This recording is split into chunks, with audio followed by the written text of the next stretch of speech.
inaugura un evento que tiene amplia tradición en la FES Aragón y representa desde mi punto de vista un espacio carnavalesco que alza simbólicamente el telón de las prohibiciones, permite mirarlas, problematizarlas, desde un registro que remite a la cultura, al deseo y a la experiencia de ser sujeto de deseo y de cultura.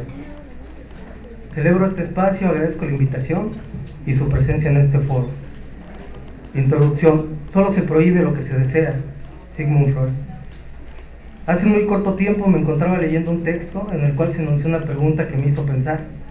Más o menos decía así: ¿por qué en muchas ocasiones, a pesar de que la cultura permite ejercer ciertas acciones, una fuerza interior nos impide actuar y simplemente nos paralizamos mientras el teatro de la vida continúa su curso? Situados en este plano, me pregunto, ¿por qué solemos constreñir nuestros márgenes de libertad? ¿Por qué la autocensura? ¿Por qué internalizamos prohibiciones en dimensiones amplificadas? Tal vez la respuesta se inscriba como un enigma que esboza la dificultad de comprender al sujeto, su subjetividad y la dinámica que circunda su mundo interno. Sin embargo, Freud ya advertía que la ley del padre se internaliza en forma rígida o flexible y que sus manifestaciones se ligan de una u otra forma a procesos educativos a través de los cuales se fragua nuestro devenir.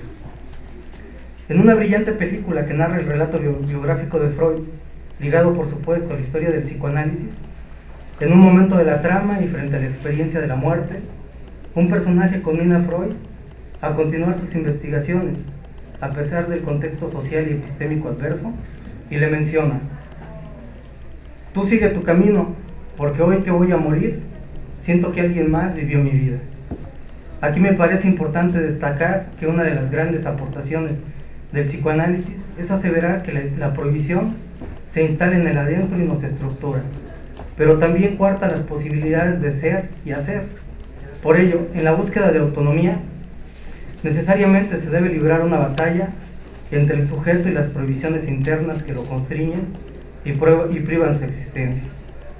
Sin embargo, el universo de las prohibiciones no solo constriñe, también reta el deseo, lo provoca, lo seduce. Así, prohibición y deseo se tensan y suelen construir representaciones que coartan, pero también pulsan más allá de los límites, instalándose en la región psíquica de la fantasía o fugándose en el pasaje al acto. Pienso, por ejemplo, en ese maravilloso cuento de Juan Rulfo titulado Talpa. La historia transcurre en un pueblo de nombre Sensontle. Ahí, Natalia, su esposo, Danilo, y su cuñado tejerán una trama vincular urdida por el deseo desbordado, la prohibición, la transgresión y la culpa. La narrativa señala que entre Natalia y su cuñado surge un deseo erótico apasionado que se cristaliza en la realidad, y sumergidos en el delirio del amor, traman la muerte de Danilo. Valiéndose de su mal estado de salud, lo convencen para emprender una peregrinación rumbo a un lugar llamado Talpa.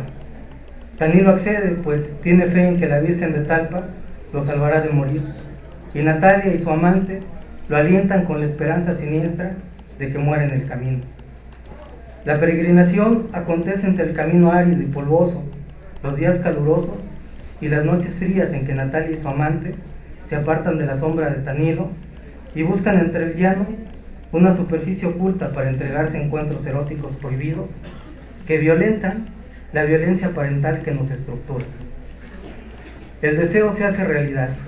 Al llegar a Talpa y después de peregrinar durante 2 meses, Danilo muere sumergido en un delirio, y son las manos de Natalia y de su cuñado amante las que cavan la fosa en la que reposará perpetuamente. A partir de ese momento, la relación entre Natalia y su amado se desvanece por los aires. El vínculo erótico se fractura. La indiferencia se instala y la culpa se hace presente, se incorpora y se hace historia. Pensar lo prohibido o tan solo mentarlo tiene una resonancia cuyo eco estridente estremece al sujeto deseante que somos. La prohibición y sus expresiones múltiples, como lo manifiesta esta breve historia, armada en la imaginación, nos simbran y espantan o seducen y erotizan en forma ambivalente. La prohibición constriñe y estructura, pero también y paradójicamente seduce y libera. Así, prohibición y deseo Instalan una teatralidad psíquica que fluye, evoca y convoca, fantasías y fantasmas, que desatan un juego erótico en el cual convergen las pasiones del alma sumergidas en la región pantanosa de la contradicción.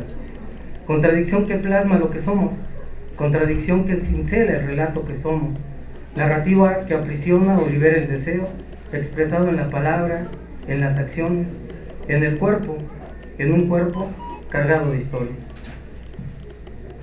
Bueno, aquí empiezo con otro apartado que titulé precisamente así, el cuerpo cargado de historia.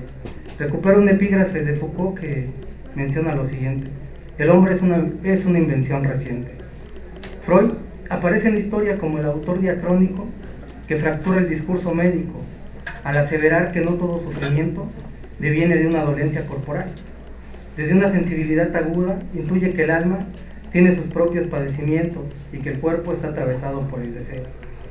Tiempo después, el gran filósofo francés de nombre Michel Foucault, desde una mirada epistémica que coloca al sujeto en la trama histórica, dirá que la geografía corporal, ese pliego de piel humana que marca los límites ficticios entre el adentro y el afuera, está cargado de historia y atravesado por el poder. Según lo afirma en la Historia de la Sexualidad 1, el poder disciplinario moderno no solo reprime, también incita, seduce, induce, hace posible el actuar, constriñe o prohíbe, pero también crea, construye, fabrica y siempre plantea una manera de accionar sobre los otros. Desde esta perspectiva, el poder denota una noción positiva que va más allá de la simple coacción para manifestarse como una maquinaria viva, creativa y capaz de fabricar saber, realidad, subjetividad y sujeto. Para Butler, el sujeto es un acontecimiento del lenguaje, una imagen discursiva construida históricamente, y tal cual lo expresa Foucault en Las palabras y las cosas, la modernidad inventó la ficción simbólica que plasma la imagen del sujeto moderno, imagen configurada desde el registro epistémico de las ciencias del hombre, que se proyectan como un espacio discursivo, cuya voluntad de verdad se arroga la capacidad de expulsarlo del territorio infinito de la discusión filosófica, que debate por el sentido del ser, para posicionarlo como un simple objeto de estudio. El hombre se convierte así en sujeto y objeto de conocimiento, objeto auscultado, taxonomizado, universalizado y hablado por un discurso amo de estructura dicotómica que intenta ingenuamente determinar su verdad. Tal vez podemos pensar que lo anteriormente expuesto tiene poco vínculo con la realidad. Sin embargo, la dinámica de la vida exige que nos apeguemos fielmente a la imagen que se haya preestablecida para nosotros. Bordear los límites está prohibido y la transgresión tiene su costo. A manera de ejemplo, les relato la siguiente anécdota. Hace un tiempo llaman a casa del preescolar en que estaba inscrito mi hijo y me informan que lo debo recoger de inmediato, pues se acababa de orinar en los pantalones.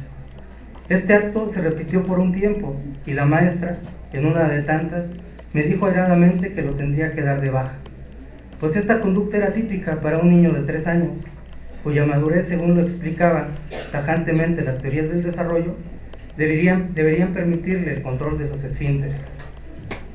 Al principio, debo confesar, caí en la trampa. Me sentaba a platicar con mi hijo y le preguntaba: ¿por qué te estás orinando en la escuela? A lo que él respondía compulsivamente con voz entrecortada: yo ya iba bien y luego me hice pipí. Tiempo después comprendí lo que era obvio, pero la implicación de la imagen del buen padre y la culpa me impedía advertir que se trataba de un síntoma que hablaba de sus temores al enfrentarse a una experiencia nueva a sus escasos 3 años, sin contención familiar y sumergido en un mar de fantasías como la del abandono. Desde acá, y siguiendo a Foucault, me percato que el problema no es el sujeto, sino las imágenes estrechas que nombran al sujeto y pretenden aprisionar su existencia. Estas imágenes seductoras imponen históricamente, expresan la realidad de una época y trazan el sentido de la vida y delimitan la existencia.